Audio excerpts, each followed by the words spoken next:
சென்னை ஆவடி மாநகராட்சி கட்டிடத்திற்கு காமராஜர் பெயரை சூட்ட வேண்டும் என தமிழ்நாடு நாடார் சங்கம் தமிழக அரசுக்கு கோரிக்கை விடுத்துள்ளது. தமிழ்நாடு நாடார் சங்கம் சார்பில் காமராஜர் பிறந்தநாள் விழா சென்னை மடிப்பாக்கத்தில் கொண்டாடப்பட்டது. விழாவில் கல்வி ஊக்கத்தொகை, மாற்றுத்திறனாளிகளுக்கு நலத்திட்ட உதவிகள், 1000 பேருக்கு அரிசி மூட்டைகள் வழங்கப்பட்டன. சிலம்பம், யோகா உள்ளிட்ட நிகழ்ச்சிகளும் நடைபெற்றன.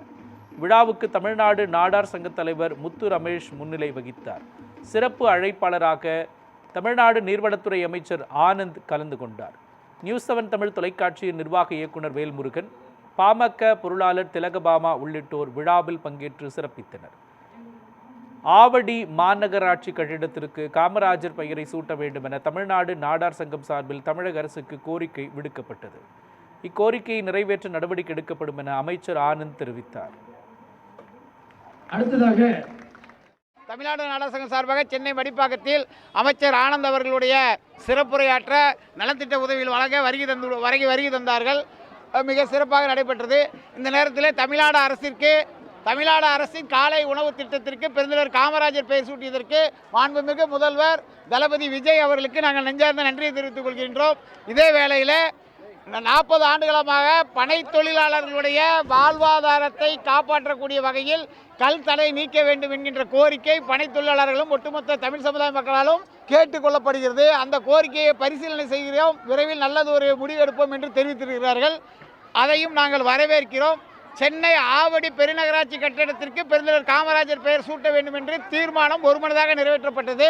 அந்த தீர்மானத்தின்படி திமுக, அதிமுக 2 கட்சிகளும் நிறைவேற்றி தரவில்லை. கண்டிப்பாக நீங்கள் நிறைவேற்றி தர வேண்டும் என்று நாங்கள் கோரிக்கை வைத்திருக்கிறோம். மாண்புமிகு அமைச்சர் அவர்கள் கண்டிப்பாக நாங்கள் அதை நிறைவேற்றுகிறோம் என்று சொல்லியிருக்கிறார்கள். இதை நாங்கள் வரவேற்கிறோம். பொதுவாக கடந்த திராவிட ஆட்சிகளில் காமராஜரோட புகழ் எந்த அளவுக்கு இருட்டிப்பு செய்யப்பட்டதுன்றது உங்கள் எல்லாருக்குமே தெரியும். ஏன்னா முக்தார் கூட எந்த அளவுக்கு காமராஜர் இழிவாக பேசினாலும் அவர் மீது ஒரு சிறு நடவடிக்கை கூட எடுக்கப்படல. அதே போல் அவரோட மதிய உணவு திட்டம் காமராஜர் கொண்டு வந்தாலும் அதை காமராஜரோட புகழை இருட்டிப்பு செஞ்சு காலை உணவு திட்டம்னு ஒரு விஷயத்தை கொண்டு வந்து அதை தான் ஃபோக்கஸ் பண்ணாங்களே தவிர அந்த மதிய உணவு திட்டத்தை முதல்ல கொண்டு வந்தவர் காமராஜர். அதை அவங்க என்றைக்கே எடுத்து சொன்னது கிடையாது. அதாவது திராவிட கட்சிகள் என்றைக்குமே காமராஜர் போல இருட்டிப்பு தான் செஞ்சாங்க. ஆனால் மதிப்பிற்கிற முதல்வர் ஜோசப் விஜய் அவர்கள் உங்கள் எல்லாருக்குமே எல்லாம் தெரியும், அவர் காமராஜரை கொள்கை தலைவராக ஏற்றுக்கிட்டார். கொள்கை தலைவராக ஏற்றுக்கிட்டது மட்டும் இல்லை, காலை உணவு திட்டத்துக்கு அதாவது 67க்கு பின்பு எத்தனை திராவிட கட்சிகள் வந்தாலும் காமராஜர் போல இருட்டிப்பு தான் செஞ்சாங்க. ஆனால் காமராஜரோட புகழுக்கு ஒரு மணிமகுடமாக காலை உணவு திட்டத்துக்கு காமராஜர் பெயரை வைத்து அவரை கொள்கை தலைவராக தான் ஏற்றுக்கொண்டதுக்கு ஒரு நியாயத்தை முதல்வர்கள் செஞ்சுருக்காரு.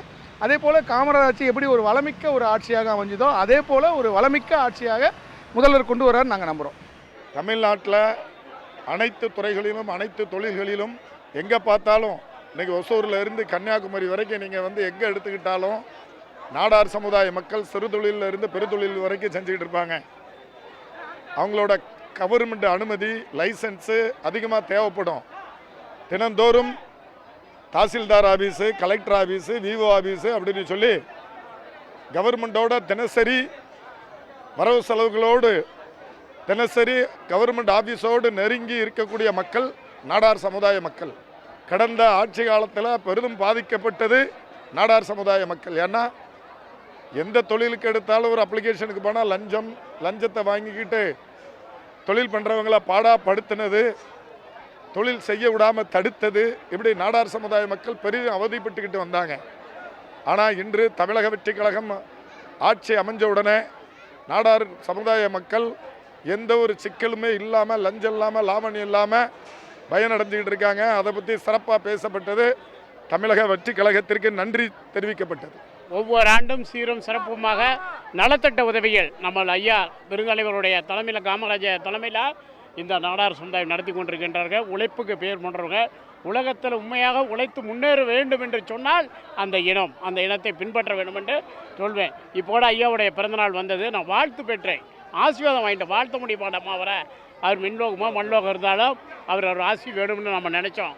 தலைவர் பெருந்தலைவருடைய கொள்கையிலேயே அவரை பற்றி பெருமை பேசுவதில்லை.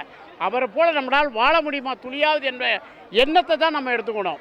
அந்த எளிமை எந்த வருஷத்துக்கும் செவி சாய்க்காமல் மக்கள் நலம், தமிழ் நலம், தமிழ் மண் நலம், இந்த நாடு இந்தியாவில் பிரதமர்களை உருவாக்குகின்ற சத்திய படைத்தவர் பெருந்தலைவர் அவர்கள். அதே போல் அவருடைய நினைவாக இன்று இந்த சமுதாயம் மக்களுக்கு நலத்திட்ட உதவிகள் ஒவ்வொரு ஆண்டும் எங்கள் சேலம் மாநகர் நிறுவனத்தின் சார்பாக எங்களுக்கும் ஒரு மரியாதையை கொடுத்து அதுக்கு தான் நம்ம நன்றி சொல்லணும். நமக்கு ஒன்றும் பெருமை இல்லை, நம்மளை பெருமைப்படுத்துகிறாங்க அவங்களுக்கு எல்லாம் நம்ம வாழ்த்துல தெரிவித்துக் கொள்கின்றோம். ரொம்ப பெருமையாக இருக்குது. இல்லாத பட்டவங்களுக்கு கொடுக்கணும். முதலமைச்சர் அறிவிச்சிருந்த மாதிரி எல்லாருக்கும் இல்லாதவங்களுக்கெல்லாம் கொடுத்து பழகணும். அதான் நாங்கள் நம்ம சங்கமாக அதே செய்கிறது ரொம்ப சந்தோஷமாக இருக்குது. காமராஜை பற்றி புகழ்ந்து பேசுகிற ஒரு கூட்டம் இது. ஆனால் காமராஜருடைய காரியங்களை தான் செயல்படுத்தி கொண்டு இருக்கிறோம். இந்த ஏழைகளுக்கு அரிசி கொடுக்கறது, ஏழை பிள்ளைகளுக்கு புக்கு கொடுக்கறது, அப்புறம் லேப்டாப்பு, சைக்கிள், இது எல்லாமே கொடுத்தது ரொம்ப ஜனங்களுக்கும் சந்தோஷம், நிர்வாகிகள் எங்களுக்கும் நல்ல சந்தோஷம்.